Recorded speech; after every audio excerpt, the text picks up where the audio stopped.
То есть у меня выпрыгивает сердце из груди, меня трясет от страха, но я все равно это сделаю. Мне говорят, если здесь опасно, я обязательно туда пойду. Я Кристина Романовская, которая живет свою жизнь на 100%.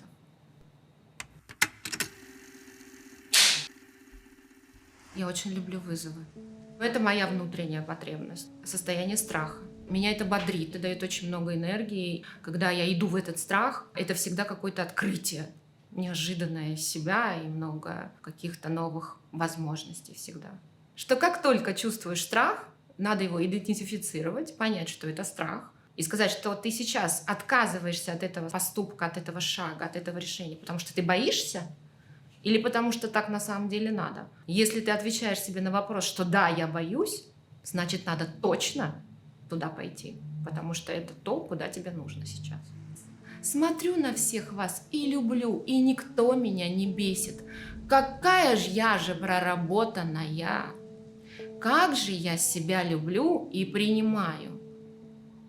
Вот про это бесит, да, вот такое бесит обязательно. Идешь туда и разбираешься, что же тебя в этом бесит. Абсолютно для меня точно триггерная точка, как про страх. Я не могу успокоиться, пока не пойму, почему меня бесит. Если ровно, все, я прошла мимо и забыла.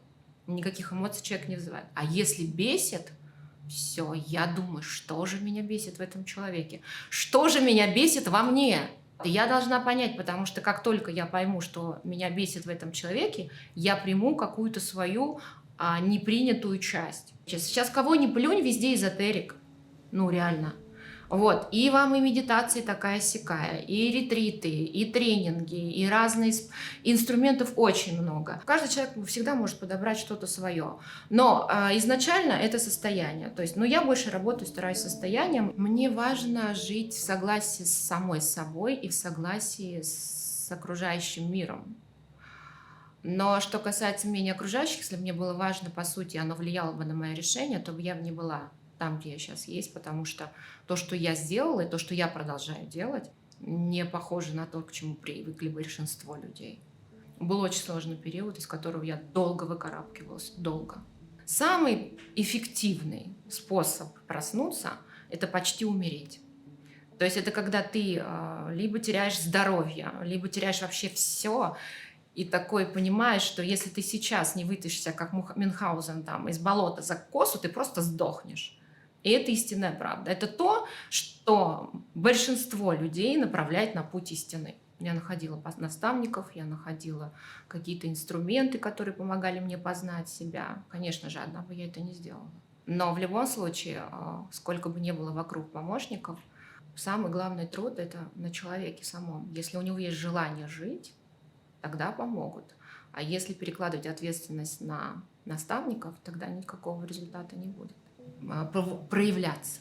Да? Сейчас вот это классное слово, новый тренд. 2 года назад было найти свое предназначение, а сейчас все проявляются. Это такое испытание, с одной стороны. То есть это как раз про трудность, наверное. Потому что для того, чтобы проявляться, нужно быть смелым. Потому что когда одно дело ты среди, как говорится, теплой компании, людей, любящих тебя, знающих, проявляешься. Другое дело, ты проявляешься на холодную аудиторию, которая, в принципе, тебя не знает, и, может быть, там мнение у нее не совпадет с твоим о себе. Поэтому это такой вызов. А выдержу ли я? А настолько ли я верю в себя, и что я могу вещать на большое количество людей и выдержать хейт, обесценивание, все что угодно? Готова я к этому или нет? И это как раз проработка, даже вызов не про преодоление трудностей, а про то, что ты себя настолько любишь, что ты любишь всех остальных, кто вокруг тебя говорит. И то, что человек так тебе там говорит, он не про тебя говорит, а про себя.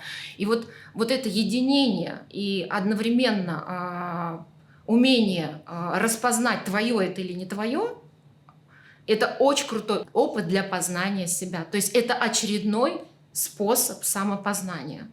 В бизнесе я себя самопознала, в материнстве я себя самопознала, в красоте я тоже уже разобралась со своей красотой.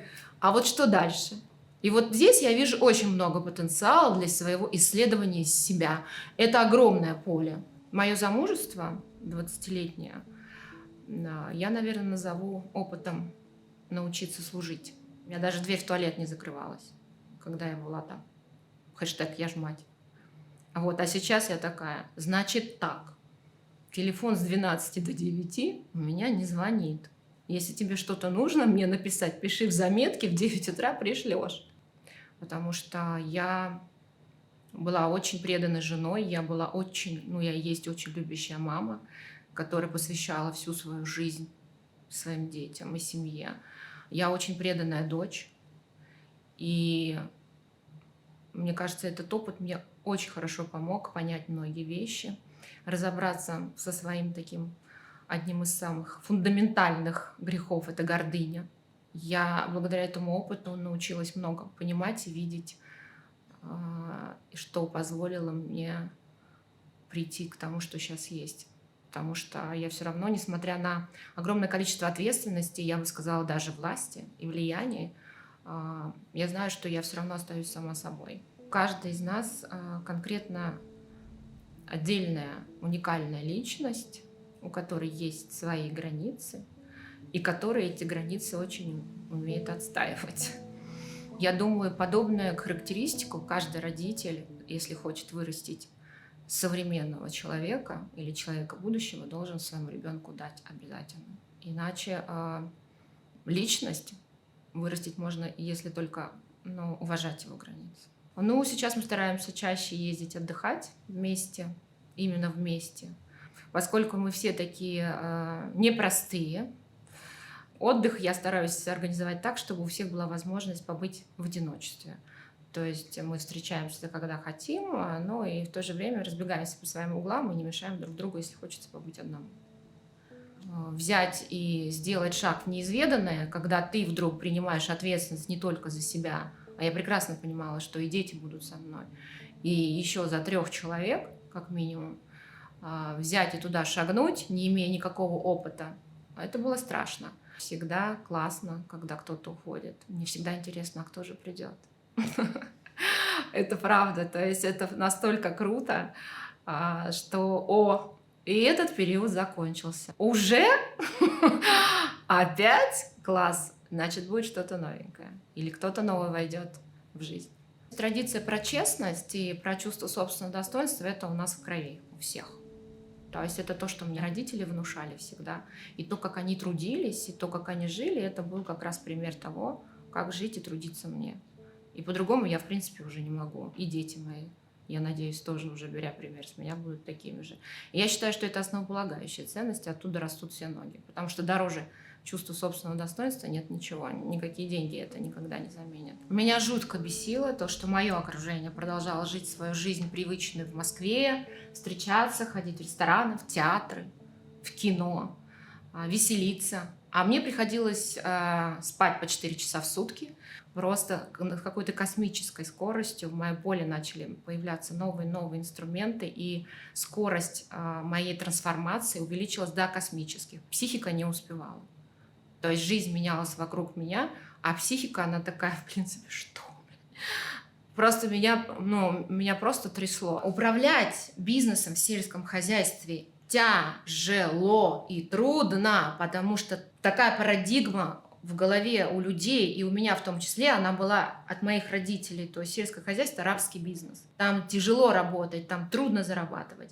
И я сейчас делаю что? Я в своей голове меняю парадигму. То есть я меняю отношение к этому бизнесу у себя в голове и ко многим вещам, то, что вокруг меня происходит, сохраняя себя и эффективнее занимаясь бизнесом. И то есть получается, что это 2 неотъемлемые части одного. Я без ложной скромности хочу сказать, что это лично моя заслуга, потому что я просто вытащила эту компанию реально в новую реальность, в которой мы себя чувствуем комфортно, мы понимаем, куда мы движемся, у нас есть необходимые инструменты для этого продвижения. Деньги — очень важная часть, и без них человек не может быть взрослым или делать себе вид, что он взрослый, самостоятельным. И деньги — это очень важно. И потом это энергия. Это всегда показатель того, правильным ли ты направлении двигаешься. И если деньги прибавляются, значит правильным. Если убавляются, точно нет. И что бы я ни говорила про интуитивное управление бизнесом, я всегда очень внимательно изучаю финансовые отчеты о работе компании. и смотрю, растет у меня прибыль или нет, я всегда ориентируюсь на финансовый результат. Если говорить про место, которое женщина сама себя определяет, то сейчас уже нет необходимости прятаться за мужским костюмом и вести бизнес по-мужски. Мало того, это вредно и неэффективно, потому что с мужчинами женщина никогда не может соперничать и никогда не выиграет мужскими средствами. Я абсолютно уверена, что, пользуясь именно женскими инструментами, женщина становится более эффективной в бизнесе. И это касается и того, как женщина себя позиционирует и проявляет. Это касается и внешности, того, как они ведут. Женщины зажимаются, надевают только там строгие костюмы, чтобы, не дай бог, никто не подумал, что у женщины есть грудь. Мы сами прячемся, да, а потом страдаем от этого, потому что зажимаемся, энергия не идет, и бодаемся с мужчинами. Ну, это очень разрушительная стратегия, которая не приводит ни к какому результату. Понятие «друг». Мне кажется, это тоже придумано как такой небольшой крючок. Если ты друг что-то, ему должен что-то, но это тоже ненормально. У меня все друзья, просто с кем-то я провожу больше времени, мне, например, интересно, а с кем-то меньше времени. Мне не так интересно, да, но это не значит, что я плохо отношусь к человеку. Я его по-прежнему люблю, но просто меньше времени провожу. Или просто, ну, там, у меня есть подруга, как раз, с которой живет в Вене. Мы с ней встречаемся 2 раза в год. Ну что, она мне не подруга? Подруга. Но мы 2 раза в год реально с ней встречаемся. Но мы дружим. Классная заповедь: не сотвори себе кумира. Можно опираться на какие-то инструменты в какой-то момент жизни, но авторитет в течение жизни — это про то, что ты уже не ты становишься тем человеком, мне кажется, на кого равняешься. Стремлюсь к филигранным таким окончаниям отношений, когда я их прекращаю именно до того момента, когда уже вы ненавидите там друг друга или уже столько, ну, нехорошего друг другу сделали, чтобы наконец-таки расстаться. Ведь это все про это. Ведь и абьюзеры то же самое. Они зачем становятся абьюзерами в вашей жизни, в нашей жизни? Для того, чтобы тебе сказать: вали нахрен отсюда, я уже тебе и так, и сяк плохо сделал. Уже, ну, блин, сколько можно тебя мучить, я уже, блин, устал. Но это про это только. Что тебе здесь не надо быть. Иди дальше, мимо, пошел мимо. Но люди сильные, которые говорят: я не сдаюсь, как я, например, да, у которых уже такой азарт. Нет, я его спасу. Или я спасу наши отношения. Отношения, которые себя изжили, сразу становятся абьюзивными, даже если не были до этого абьюзивными. Потому что энергообмен заканчивается в этих отношениях, и в любом случае кто-то будет жертвой. Это все зависит от уровня осознанности. Чем ниже осознанности, тем больше нужно эмоциональной смазки, так называемые, для того, чтобы прекратить отношения. На сухую очень сложно. На самом деле эмоции негативные очень круто помогают осознать и завершить отношения. Чем выше осознанность, тем человек больше понимает, что его ждет, если он дальше продлит те отношения, которые давно не приносят никакой пользы ни тебе, ни человеку другому. Это большинство решений люди принимают из состояния эмоционально нестабильного. И они никогда неправильные. Просто рефлекс, или, как я называю, эмоциональная отрыжка. И если человек находится в состоянии равновесия, тогда он принимает правильное решение и идет к себе, и развивается, и растет, и выполняет как бы то предназначение, которое у него есть, и собственно, следует своему пути. Только решения, принятые из состояния равновесия. Личные границы для меня это такая проработка, потому что когда я была в семье, я их полностью размыла, у меня их не было. Я полностью посвятила себя и позволила все мои границы стереть полностью. И личные границы и умение их отстаивать — это путь к себе на самом деле. Потому что когда мы отстаиваем личные границы, мы идем к себе. Мы отказываемся от ненужного, мы отказываемся от лишнего, мы отказываемся от того, что нас тормозит. Только благодаря тому, что мы начинаем эти личные границы выстраивать.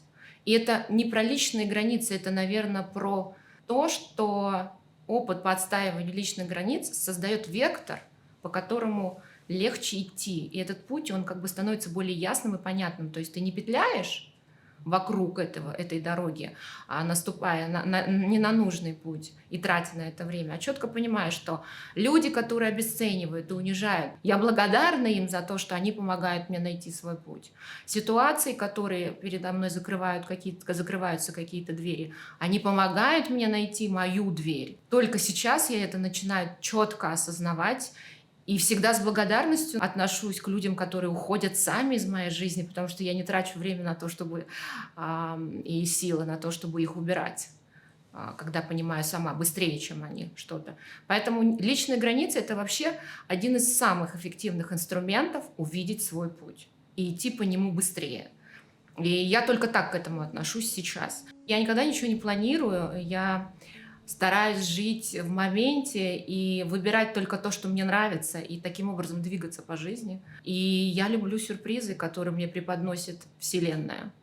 И они всегда соответствуют моим ожиданиям, даже превосходят, я бы так сказала.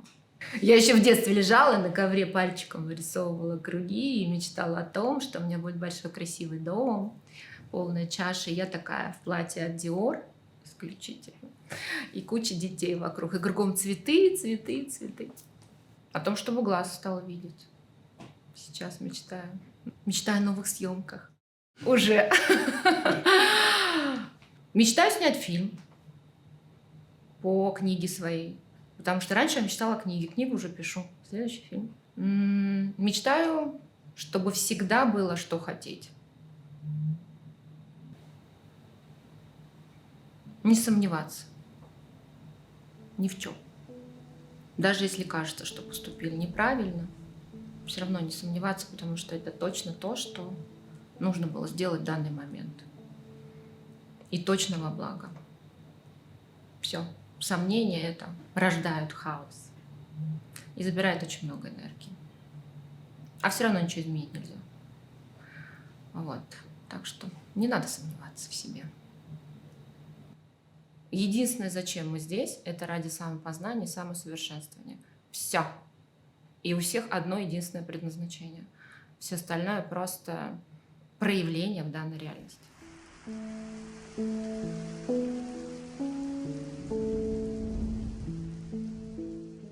Да. Сейчас прям могу честно сказать. Я счастлива.